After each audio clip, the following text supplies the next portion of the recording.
ચાલો મિત્રો આપણે વાત કરીએ અર્થશાસ્ત્રમાં આંકડાકીય માહિતીનું મહત્વ.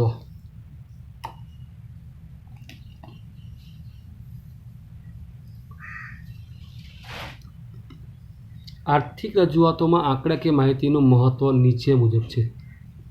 આર્થિક બાબતો જો કોઈ રજૂ કરવાની હોય તો એને આંકડાકીય માહિતીનું મહત્વ નીચે મુજબ છે.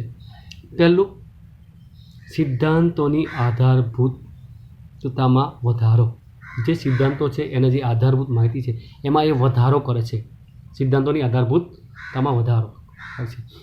અર્થશાસ્ત્રમાં બે આર્થિક ચલ વચ્ચેના કાર્યકાળના સંબંધને તપાસીને અર્થશાસ્ત્રમાં બે આર્થિક ચલ વચ્ચેના કાર્યકાળના સંબંધને તપાસીને સિદ્ધાંતો રજૂ કરવામાં આવે છે. આ સિદ્ધાંતો વ્યવહારમાં ચકાસવા માટે આધારભૂત રજૂઆત માટે આંકડાકીય માહિતી જરૂરી છે અથવા તો મહત્વની છે. દાખલા તરીકે વરસાદ અને ખેત ઉત્પાદન વચ્ચેનો સંબંધ, કાર્યકાળનો સંબંધ. કિંમત અને માંગ વચ્ચેનો સંબંધ, નફા અને ઉત્પાદન વચ્ચેનો સંબંધ આંકડાકીય આધાર સાથે રજૂ થાય તો વધારે વિશ્વસનીય બને છે. આ દરેક બાબતો આંકડાકીય માહિતી રજૂ કરવામાં આવે તો વધારે વિશ્વસનીય બને છે, વિશ્વાસ આવે છે આપણાને. અને સિદ્ધાંત વ્યવહારમાં પણ સાચો જ છે કે કેમ તેની પણ તપાસ થઈ શકે છે. આંકડા જે કંઈ માહિતી જે મળી હોય એના આધારે તપાસ કરવામાં આવે તો ખ્યાલ આવી શકે કે એ મળેલ માહિતી જે સિદ્ધાંત વ્યવહારમાં આપણે અપનાવે છે એ સાચો છે કે કેમ તે જોઈ શકીએ છીએ, ચકાસી શકીએ છીએ, તપાસી શકીએ છીએ. બીજું, દશા અને દિશા. દશા અને દિશા. દશા મતલબ સ્થિતિ અને દિશા મતલબ ગતિ અને વલણો એટલે પ્રમાણ. સ્થિતિની ગતિના પ્રમાણ આપણે જાણી શકીએ છીએ. દશા એટલે સ્થિતિ, દિશા એટલે ગતિ અને વલણ એટલે પ્રમાણ. સ્થિતિ અને ગતિના પ્રમાણ જાણવા માટે, દશા અને દિશાના વલણ જાણવા માટે સમગ્ર અર્થતંત્ર કે તેના કોઈ એક ક્ષેત્રના વલણો કયા પ્રકારના કઈ દિશામાં છે તે આંકડા દ્વારા જાણી શકાય છે. સમગ્ર અર્થતંત્ર કે તેના કોઈ એક ક્ષેત્રના વલણો, એના પ્રમાણો કયા પ્રકારના છે, કઈ દિશામાં છે તે આંકડા દ્વારા જાણી શકીએ છીએ. દાખલા કે રાષ્ટ્રીય આવકમાં ખેતીના હિસ્સાનું પ્રમાણ ઘટતું જાય છે. જોઈ શકો છો ભારતમાં ખેતીનું મહત્વ ઘટતું ગયું છે, ઉદ્યોગનું મહત્વ વધતું ગયું, સેવા ક્ષેત્રનું મહત્વ વધતું ગયું છે. એ આંકડાકીય માહિતી દ્વારા એની સ્થિતિ, એની ગતિ અને એના પ્રમાણને આધારે આપણે જાણી શકીએ છીએ. ભારતની આયાતોમાં વધારો થઈ રહ્યો છે. અર્થતંત્રમાં નાણાંના પુરવઠો વધી રહ્યો છે. તે વલણો આંકડાઓ દ્વારા જ જાણી શકાય. આ વલણો જણાવાય, આ પ્રમાણ જણાવાય તો આંકડાકીય માહિતી જાણી શકાય. અહીં કોઈ ઉચ્ચક માહિતી ના હોઈ શકે. આંકડાકીય માહિતીને આધારે જ વિશ્વસનીયતા વધે. તે વલણો આંકડાઓ દ્વારા જ જાણી શકાય. આંકડા દશા અને દિશા બંને દર્શાવે છે. દશા, સ્થિતિ, દિશા, ગતિ. સ્થિતિ અને ગતિ બંને બતાવે છે. અર્થતંત્રમાં કઈ દિશામાં જઈ રહ્યું છે, કયા દેશ સાથે તેના આર્થિક વ્યવહારો વધી રહ્યા છે, કયા ક્ષેત્રમાં ઉત્પાદન વધી રહ્યું છે, કયું ક્ષેત્ર રોજગારી આપી રહ્યું છે. આ તમામ દિશા, આ સ્થિતિ આંકડાકીય માહિતી પરથી જાણી શકાય છે. આ તમામ માહિતી એ આંકડાકીય માહિતી દ્વારા જ જાણી શકાય. રાઈટ. તુલનાત્મક અભ્યાસ માટે. કયો અભ્યાસ? તુલનાત્મક અભ્યાસ માટે.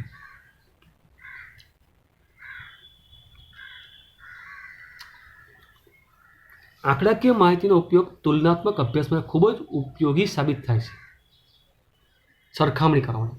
સ્થળ અને સમયની રીતે તુલના આંકડાઓ દ્વારા થાય છે. સ્થળ અને સમયની રીતે તુલના આંકડા દ્વારા થાય છે. ભારતમાં 1951ની તુલનામાં 2015માં આપણે ત્યાં આર્થિક ક્ષેત્રે કેટલા પ્રમાણમાં ફેરફાર થયા છે.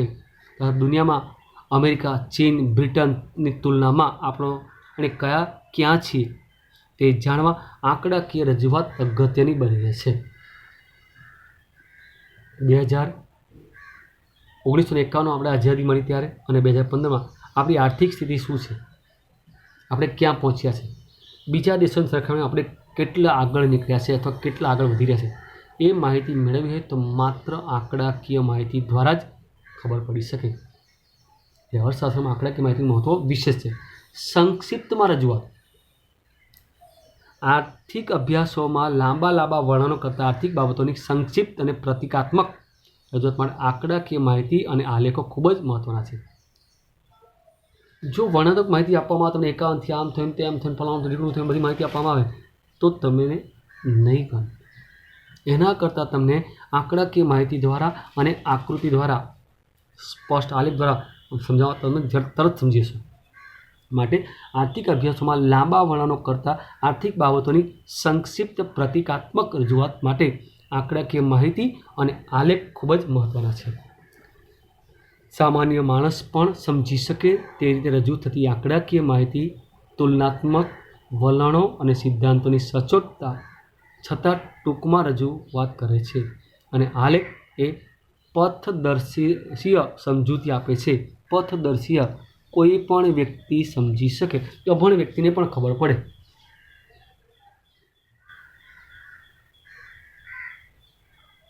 હવે જે આંકડાકીય માહિતી છે ને, એ આંકડાકીય માહિતીને આકૃતિ કે આલેખમાં જે રજૂ કરવાનું હોય ને ત્યારે ધ્યાનમાં રાખવાની બાબત. આંકડાકીય બાબતોને આલેખ કે આકૃતિમાં જ્યારે રજૂ કરીએ ત્યારે એને ધ્યાનમાં રાખવાની બાબતો ખાસ.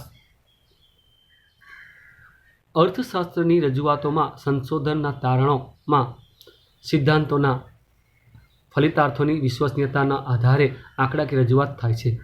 અર્થશાસ્ત્રીય રજૂઆતોમાં સંશોધનના તારણોમાં સિદ્ધાંતોના ફલિતાર્થોના વિશ્વસનીયતાનો આધાર આંકડાકીય રજૂઆત છે.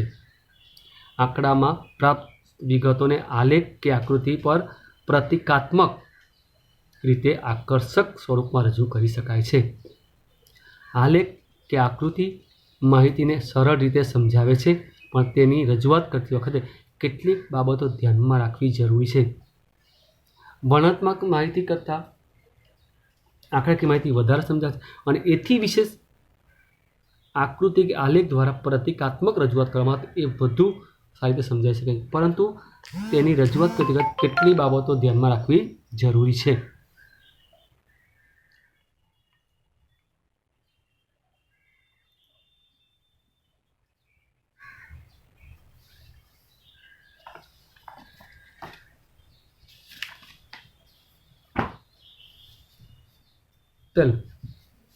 વિશ્વસનીય પ્રાપ્તિ સ્થાન. આર્થિક સિદ્ધાંતો કે તારણો જેના આધારે આપવામાં આવે છે તે આંકડાકીય માહિતીના પ્રાપ્તિ સ્થાનો વિશ્વસનીય અને સર્વમાન્ય હોય તે ઇચ્છનીય છે. જેમ કે ભારતની આર્થિક સ્થિતિ દર્શાવવા માટે રાષ્ટ્રીય સર્વે, વિશ્વ બેંકના રિપોર્ટ, કેન્દ્ર સરકારની આંકડાકીય સંસ્થા વગેરેના આંકડા વધારે આધારભૂત ગણાય. કે જ્યાંથી માહિતી આપવામાં એ પરફેક્ટ હોય, લોકોને વિશ્વાસ હોય, એવા વિશ્વસનીયની પ્રાપ્તિ સ્થાન હોવા જોઈએ. જ્યાંથી બી મળે માહિતી એ પરફેક્ટ હોવી જોઈએ. બીજું, સ્વતંત્ર અને પરતંત્ર ચલ. બે કે તેથી વધુ ચલો વચ્ચેનો સંબંધ આલેખ કે આકૃતિમાં રજૂ થાય ત્યારે યાદ રાખવું જોઈએ કે સ્વતંત્ર ચલો એ આડી ધરી પર અને પરતંત્ર ચલો ઊભી ધરી પર માપવામાં આવે છે. સ્વતંત્ર ચલ એટલે કે જેનો સમય ફિક્સ છે, એ આડા જ પડેલા છે, એ ક્યારેય ઊભા નહીં થવાના. સ્વતંત્ર ચલ. પરતંત્ર ચલ ફરતા ચલ, જે ઓ વાય ધરી પર દર્શાવવામાં આવશે. ટૂંકમાં આલેખ જ્યારે દોરે કે આકૃતિ દોરે ત્યારે નીચે જે ઓ એક્સ ધરી છે ને એ સ્થિર હશે, એ ક્યારેય નહીં બદલાય. પરંતુ ઓ વાય ધરી પર જે માહિતી દર્શાવવામાં આવશે એ વધઘટ થઈ શકશે. એટલે ઓ એક્સ ધરીને સ્વતંત્ર ચલની માહિતી ત્યાં દર્શાવાય છે, જ્યારે ઓ વાય ધરી પર પરતંત્ર ચલ જેમાં ફેરફાર થાય છે એ ત્યાં દર્શાવવામાં આવે છે. બે ચલ વચ્ચેના કાર્યકાળના સંબંધમાં એક ચલ કારણ હોય છે. દાખલા કે વર્ષ સ્વતંત્ર ચલ છે જે ઓ એક્સ ધરી પર દર્શાવાય છે, અને ઉત્પાદન પરતંત્ર ચલ છે જે વાય ધરી પર દર્શાવાય છે. બે ચલ વચ્ચેના કાર્યકાળના સંબંધમાં એક ચલ એક કારણરૂપ હોય છે અને બીજું એનું પરિણામ એટલે કે કાર્ય હોય છે. જોકે અર્થશાસ્ત્રમાં માંગના નિયમની રજૂઆત કારણરૂપ પરિબળ, કિંમત ઊભી ધરી પર અને આધારિત પરિબળ માંગ આડી ધરી પર દર્શાવવાની હવે પરંપરા થઈ ગઈ છે. હવે પરિવર્તન આવ્યું છે કે કિંમત એ ઊભી ધરી પર અને આધારિત પરિબળ માંગ એ આડી ધરી પર દર્શાવવામાં આવે છે. સ્કેલ માપની પસંદગી. આંકડાઓને કે આકૃતિઓમાં યોગ્ય રૂપમાં ગોઠવવા માટે યોગ્ય સ્કેલ માપ મેળવવા પડે છે. દાખલા સમયને લગતી બાબત હોય તો 10 વર્ષ માટે એક સ્કેલ નક્કી કરી તેની રજૂઆત થાય છે. એકવાર જે સ્કેલ માપ નક્કી કરો એ આપણે રજૂઆતમાં જાળવવું પડે છે. દાખલા 1 ઇંચ બરાબર 5 વર્ષ નક્કી કરો છો, પછી દરેક 5 વર્ષનો આધાર બતાવવા માટે 1 ઇંચનું પ્રમાણ આગળ વધવું. ટૂંકમાં 1 એકમ બરાબર 5 એકમ બરાબર 1 સેમી. તો તમને ખબર છે કે 5 એકમ બરાબર 1 સેમી, તો 10 એકમ બરાબર 2 સેમી, 15 એકમ બરાબર 3 સેમી. 5 સ્ટેપમાં આગળ વધવાનું. પહેલી વાર બતાવ્યું કે 5 એકમ એટલે 1 સેમી, બીજી વાર બતાવ્યું કે 10 સેમી એકમ એટલે 15 સેમી. આ ના ચાલે. ચોક્કસ માપ ધ્યાનમાં રાખવું પડે. મોટી આંકડાકીય માહિતીને આકૃતિમાં ટૂંકમાં રજૂ કરતી વખતે જે તે ધરી પર નિશાની કરવામાં આવે છે. શું કરવામાં આવે છે? બરાબરની નિશાની કરવામાં આવે છે. બરાબર. મોટી આંકડાકીય માહિતીને આકૃતિમાં ટૂંકમાં રજૂ કરતી વખતે જે તે ધરી પર એને કહેવાય છે આલેખ તોડ્યો કહેવાય, આલેખ ખોડો કહેવાય. એની આવશે એટલે હું સમજીશ તમને.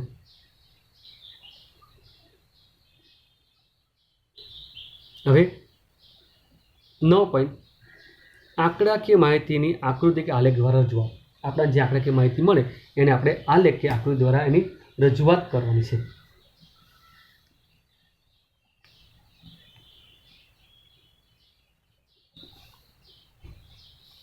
જો આંકડાકીય માહિતીને આકૃતિ કે આલેખમાં વિવિધ સ્વરૂપે દર્શાવી શકાય છે.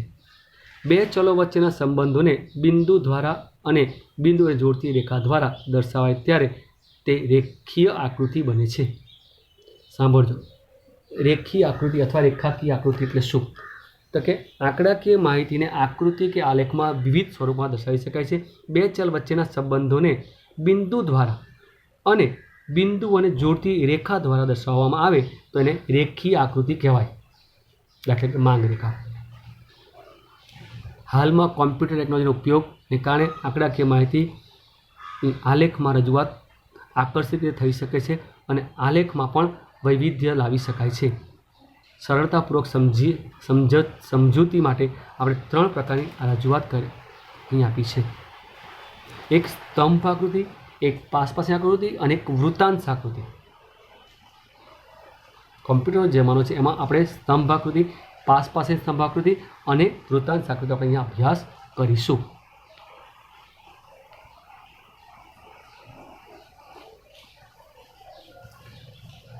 જો સ્તંભ આકૃતિ. આકૃતિમાં આધારિત ચલ ઊભી ધરી પર દર્શાવવામાં આવ્યો છે. સ્વતંત્ર ચલ આડી ધરી પર આવેલો છે અને તેના પરિવર્તનમાં સમયનો ગાળો, દાખલા તરીકે ઘઉંનું દર વર્ષે ઉત્પાદન કેટલું થયું તેના આંકડા આપણી પાસે હોય તો તે સ્તંભ આકૃતિ વડે દર્શાવી શકાય. જો અહીંયા મેં તમને કીધું કે આડી ધરી પર એ સ્વતંત્ર ચલ જે બદલાય નહીં. 1970 71 જાય એ 72 ના થાય. 1980 81 અહીંયા માહિતી આપી છે વર્ષ અને ઉત્પાદન. 70 71માં 23.8 ટન લાખ ઘઉંનું ઉત્પાદન થયું. 80 81માં 36.3, 90 91માં 55.1, 2000 અને 2001માં 69.7 અને 2010 11માં 86.9. તો તમે જોઈ શકો છો આ આંકડાકીય માહિતી દ્વારા તમને દર્શાવું તો તમે ભણેલા તમને સમજ પડી શકશે. પણ બાજુમાં જે આલેખ દોર્યો છે અને એને આધારે જે OX ધરી પર સ્વતંત્ર ચલ દર્શાવે છે એટલે કે વર્ષ દર્શાવે છે જે ક્યારે બદલાય નહીં. જ્યારે ઉત્પાદનનો જે છે એ વધઘટ થઈ શકે એ પરતંત્ર ચલ છે એટલે એને OY ધરી પર દર્શાવે અને માપ લીધું છે OX ધરી પર વર્ષ દર્શાવે છે. OY ધરી પર 0.5 સેમી બરાબર 10 લાખ ટનનું ઉત્પાદન દર્શાવ્યું છે. તો આ બાજુની આકૃતિ છે એ અભણ વ્યક્તિને બી બતાવીએ તો એ કહી શકે કે ઉત્પાદનમાં સતત વધારો થયો છે ઘઉંના ઉત્પાદનમાં.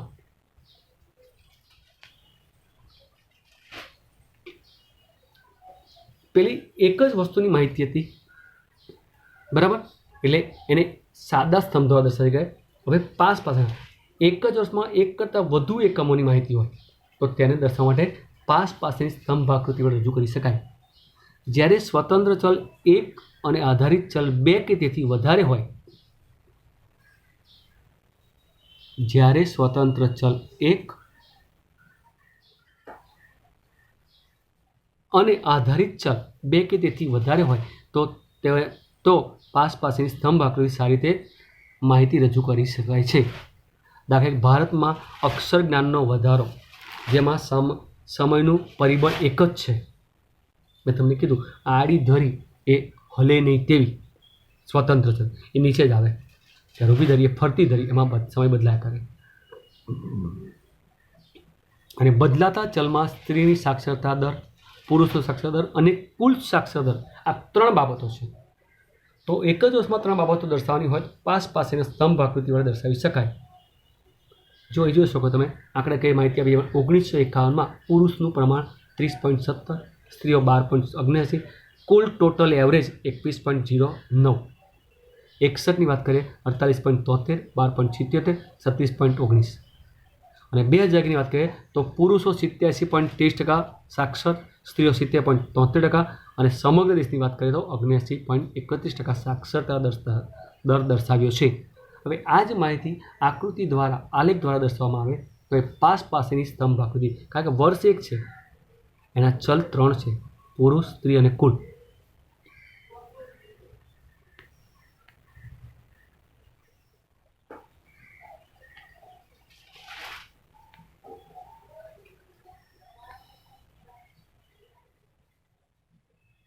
જો મિત્રો તમે જોઈ શકો છો કે OX ધરી પર વર્ષ દર્શાવવામાં આવ્યા છે, જ્યારે OY ધરી પર સાક્ષરતાનો દર, સ્ત્રી, પુરુષ અને કુલ પ્રમાણ દર્શાવ્યું છે. એમાં તમે જોઈ શકો છો કે પહેલો જે સ્તંભ છે આડી લીટીવાળો એ પુરુષ છે, ખાલી સ્તંભ છે સ્ત્રી છે, અને કુલ દેશનું એવરેજ બતાવ્યું છે તે છે. બરાબર. તો આ રીતે રજૂઆત કરવામાં આવે, એક જ ચલને આધારિત એકથી વધારે માહિતી આપવામાં આવી હોય તો તેવા સંજોગોમાં પાસ પાસેની સ્તંભ આકૃતિ અગત્યનો ભાગ ભજવે છે, સમજવામાં સરળ પડે છે.